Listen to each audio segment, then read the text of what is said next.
ఎవడైతే ఆస్ట్రియన్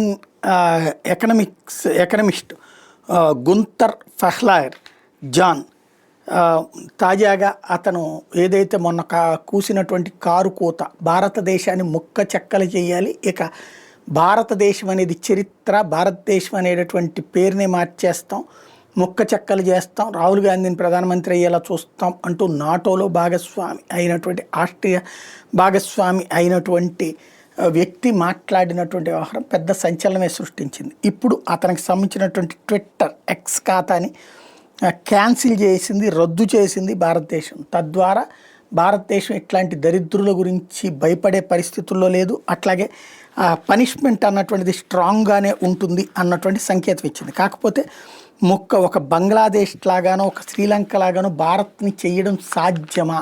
ఇది $1 మిలియన్ ప్రశ్న.